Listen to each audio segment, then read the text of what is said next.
pits are down at the end of the pit, not many at all. And like I said, this is the first time ever with a supercharger, Shelley. Well, we'll see if that really makes a difference, because in his past performances, he really has proven himself. But I know everybody's always trying to make him bigger and better and faster and stronger. On the slow motion replay, you can see Clay Langley's machine having a little bit of problem off the starting line, but once it hit the middle of the pit, down around the 50-foot marker, he got up on top of the mud.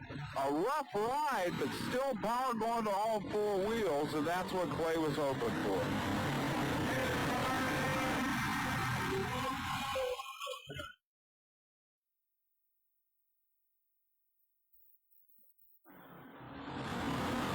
The second man up here in the super modified category is a driver we've seen before on U.S. Off-Road Association's televised coverage of super modified mud racing events. This is Larry Jarrett from Polk Ferry, Oklahoma, who is one of the toughest in the south central and southwestern part of the country with this almost sprint car chassis machine. Underneath that cowling, however, is a supercharged, fuel-injected, methanol-burning 468 cubic inch Chevy big block that makes this thing one of the strongest in the business, Shelley.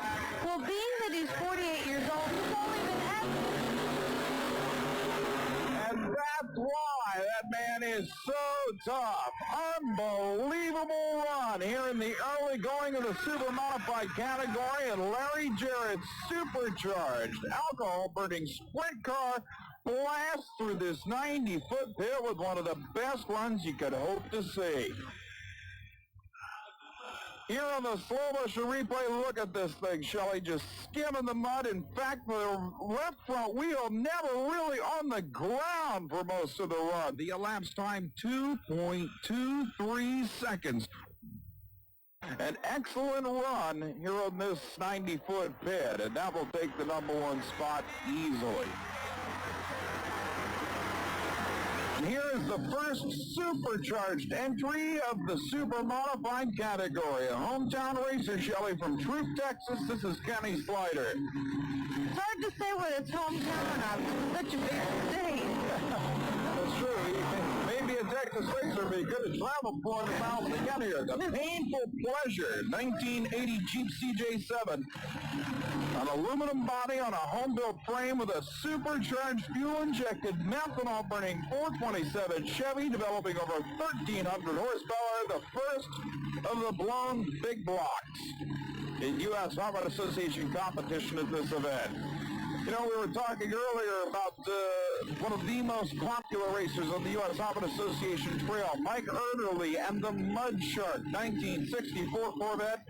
He is here at the Houston Astrodome for the Mud Bog Racing Spectacular and has drawn again the dead last starting spot. So we'll see the Mud Shark later on.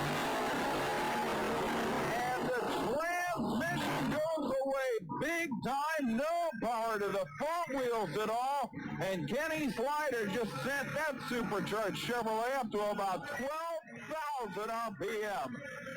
Boy, I'll tell you, that's a sound you don't hear very often. You can see the U.S. Off-Road Association event director, Jim Harris, walking up to the side of the course, asking what happened, and Larry's smiling. He must know what happened. On the slow motion replay, you can see a great start, but boy, the machine only had power for about 30 feet. Then it just died immediately. You can see the smoke coming out of the motor as it hits astronomical RPM numbers. But that was the shortest run probably of Kenny Slider's life, Shelley. And I hope that's the shortest. I hope he does better next time.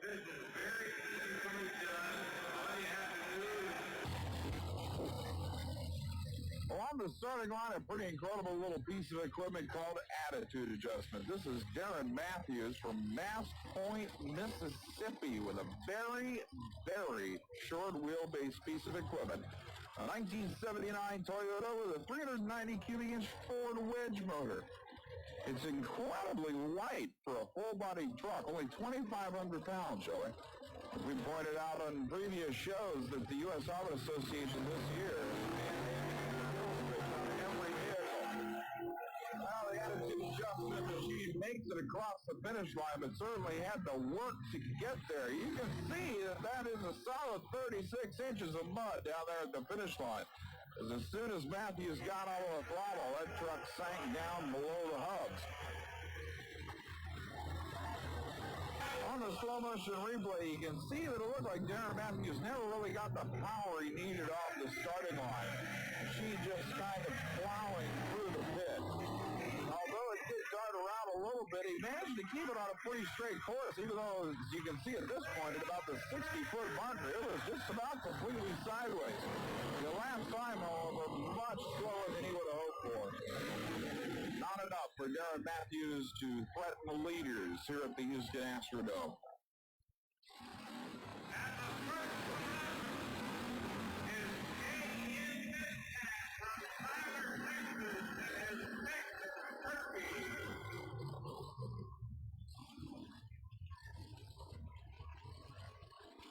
From New Orleans, Louisiana, the Mudbuster, Steve Sewell. That sure is a fine-looking car, too.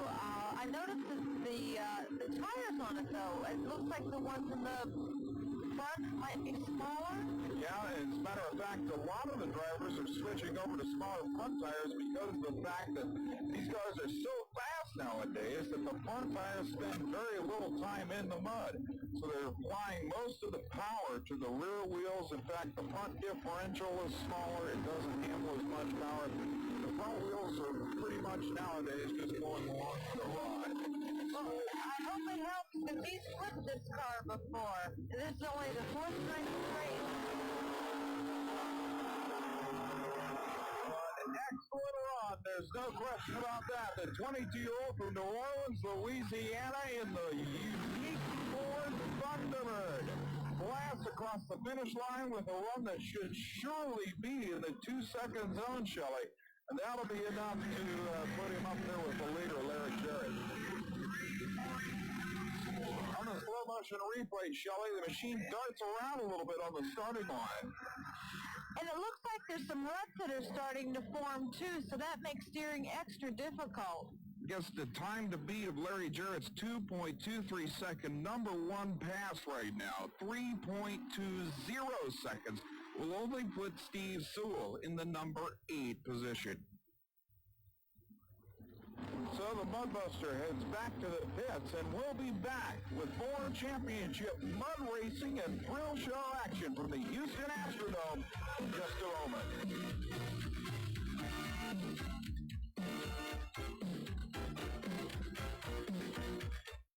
In Astrodome, and we're ready to get underway with more action. A longtime mud racer from the state of Texas, Jerry Rogers, on the line. The mark to beat, still 2.53 seconds by Oklahoma killer Larry Jarrett. Just wait for the okay to go. Tremendous run! Absolutely phenomenal run for Jerry Rogers, and the Texas fans love that one. That may be good enough to take the number one spot away from Larry Jarrett. And Shelley, that run looked like it was getting down around the low 2-second zone that a lot of drivers anticipated seeing here tonight. Yeah, and just as he was coming off that, too, he started to get a little sideways. I got a little worried about him there. I'm sure on the slow motion replay, we'll see that the left front wheel was never on the ground down near the finish line. Here's the pass. You can see him leaving the starting line, heading for the finish line all over the place. Oh. Watch that left front wheel airborne as he gets sideways, then locks up the brakes when the kill switch automatically shuts down the engine. The elapsed time, 2.27 seconds, just 0.04 of a second behind our leader, Larry Jarrett, in the locomotion. Back on the starting line, Larry Kalikas with the outrageous Corvette, called outrageous. A 1982 Chevy Corvette, all fiberglass and aftermarket body panels of this machine. The 454 cubic inch big block Chevrolet, carbureted, unmethanol, with nitrous oxide injection, Shelley. And he isn't the only Corvette that's running this evening. That's true. We still have Mike Erdely and the Incredible Mud Shark to go here at the Astrodome. Fires dig in. bouncing around on some of the lumps there, and it looked like the machine may have actually been knocked out of gear when it came down from that wild airborne jump at about the 70-foot marker. A wild, wild ride for the outrageous Corvette from Kenner, Louisiana. That's going to be an interesting shot on the slow-motion replay. You can see the track crew out there talking with Larry, the 28-year-old behind the wheel of this home-built monster. Here's the slow-motion replay. Now, you see the machine take a little bit of a left-hand turn off the starting line, but watch for the big bump. Yeah, bouncing all over the place there, and he still gets back into the throttle to make it across the finish line, but it certainly would have cost him in a lap's time.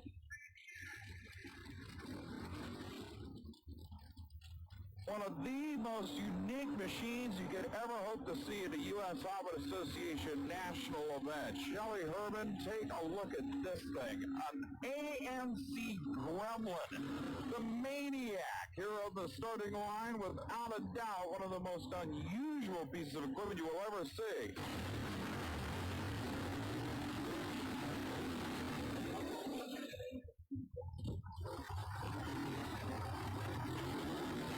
Waiting for the signal to fire up and run.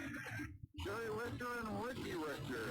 Brother team from Typo, Texas, for the 20-year-old. Now moves up and takes the on one. Unbelievable ride for the AMC Gremlin with Chevrolet motivation. Absolutely incredible pass. Shelley, I don't think anybody would have expected that machine to run that quick. Well, certainly not me, but the fans sure were eating it up. On the slow-motion replay, a wild launch, airborne halfway through the pit, airborne again at the finish line, bouncing around through the shutdown area. The elapsed time, 3.08 seconds, well off the current mark of 2.23 seconds, the time to beat. He'll finish at the number 7 spot, at least for the time being.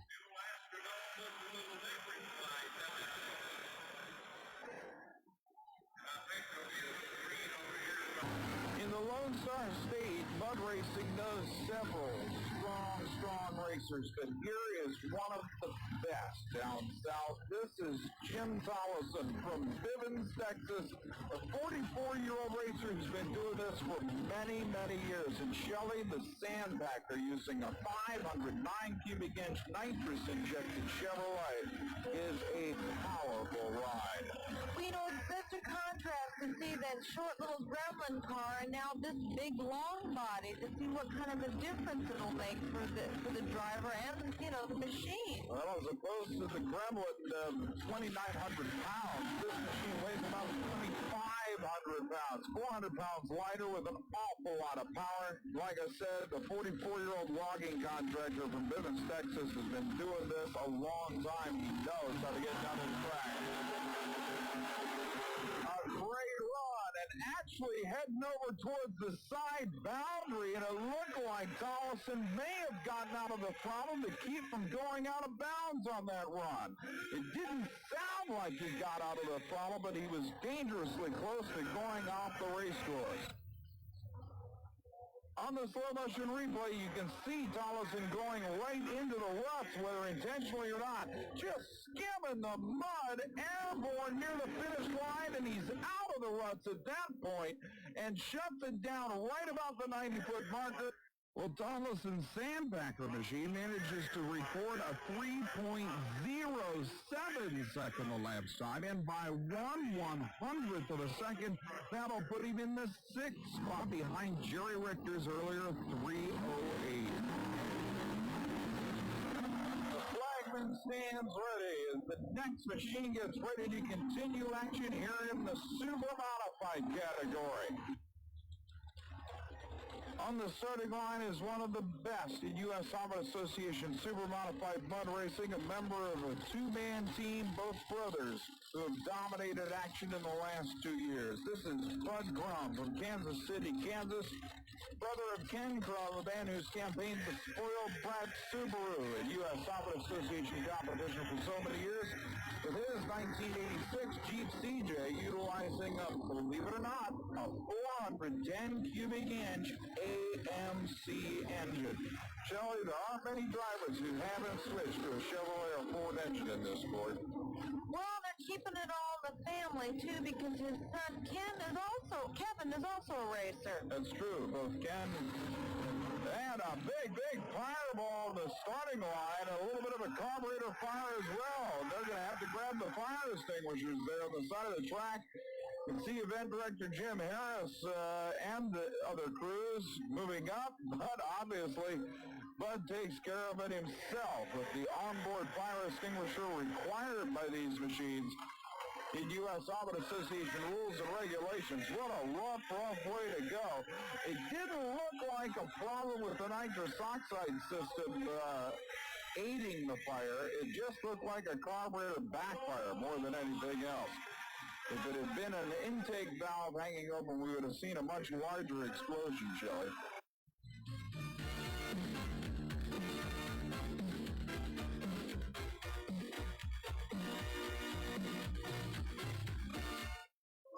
We're back at the U.S. Oven Association Mud Bug and